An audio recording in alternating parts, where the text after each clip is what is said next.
Alright guys, today I'm going to be showing you the rods I mostly use. Well, yeah, just the rods I mostly use, or the rods I'm going to be using the most in 2025. So I think we can start from like, maybe smallest. So like smallest, I'm using a little Zebco. Little Zebco Dock Demon. I'll do it for creek fishing.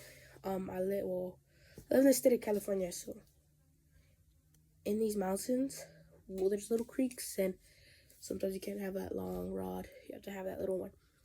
But it hands up really nice. I lost a drag cat for it. I had to change it out of this old one. But the only thing about this one is a mono. You have to change the mono. So I changed the mono from like 2-pound mono to like 8-pound mono. Something a little stronger, a little heavier. It might be overkill, but for me it's not. I kind of like heavier stuff. I'll use this one just to jig stuff. Like I'll bring it just in case I need to like cast, and it was pretty good weight. But here it's technically a medium. It holds the lower weight 1/64 ounce to 1/8 ounce. I threw like a quarter ounce on here. Throws like nothing. It's a really fun like little rod you just take with you. You just cast it anywhere. It's a really nice rod. I actually kind of like it. It's smooth.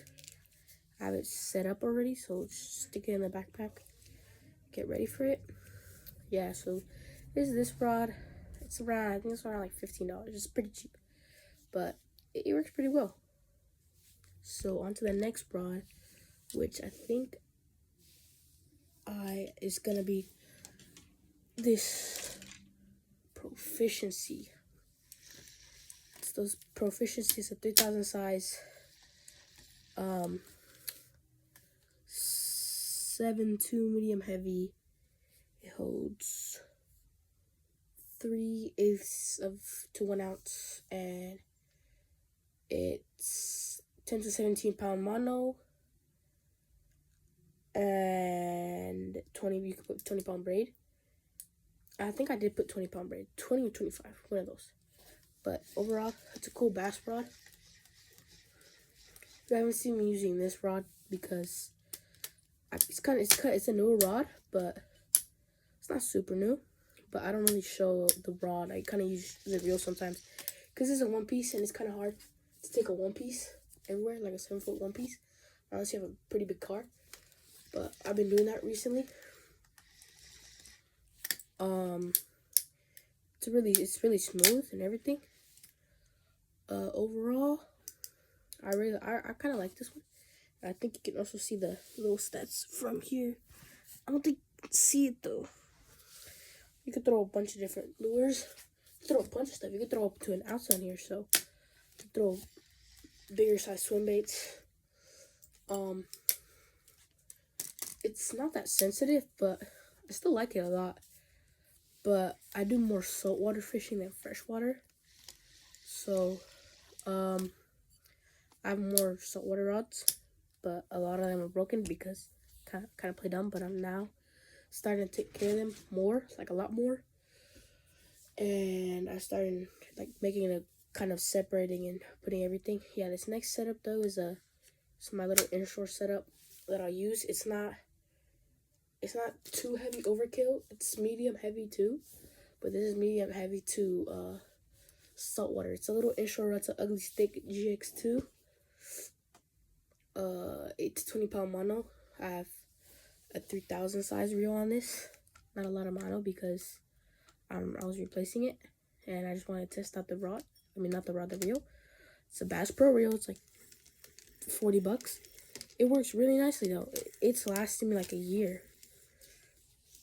I like this rod. You just throw little like live bait from your kayak or something, your little boat. Let's say you're just dropping it down, or you're throwing a little live shrimp on it. It's nice. Or a little, well, you can't really find live shrimp. Well, I can't. Or we usually get sardines or anchovies. It's a really nice rod and reel, and it's cost effective too, so you could probably get it. I think it's like $70 maybe. for maybe actually not like maybe like 90 for everything.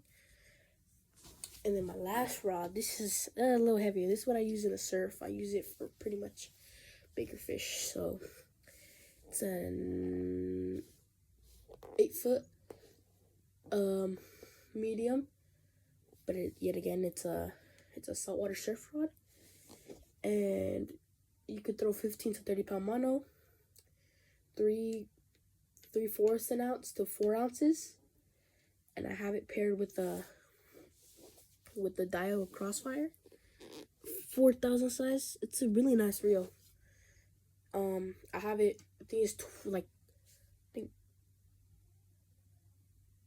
for the reel, the max drag is like I think like 29 pounds. So I have I think 17 pound mono in innard.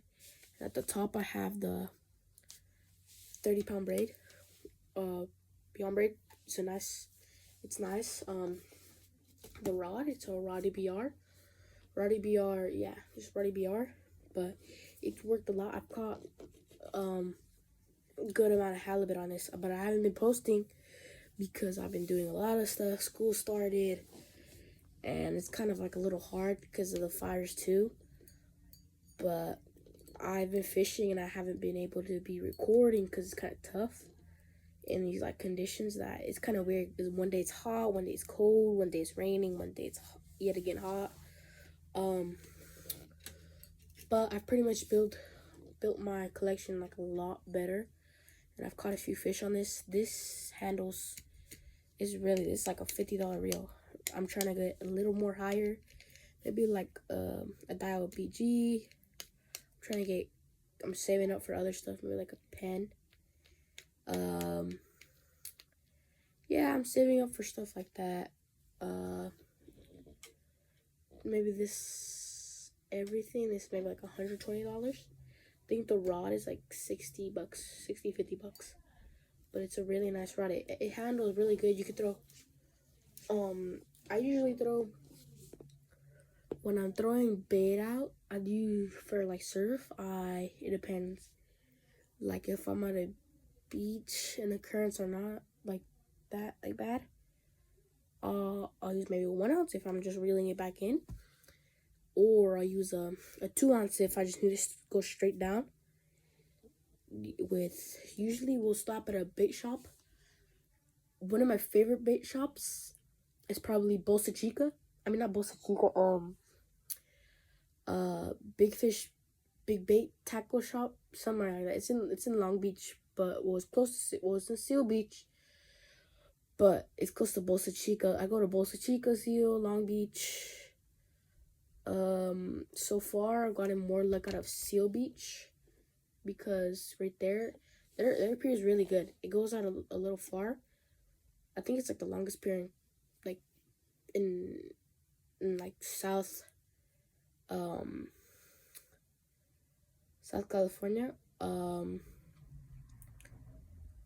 Let me see, what else can I think of?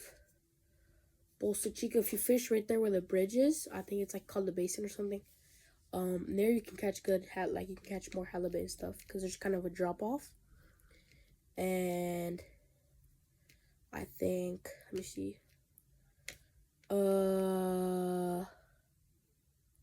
That's pretty much it. But at the bait shop, I usually they used to have, I don't think they have fresh squid in the season. They don't have live bait, but you can get live bait at Marina Del Rey. Oh, I also went deep sea fishing right after the fires. Went deep sea fishing, caught a few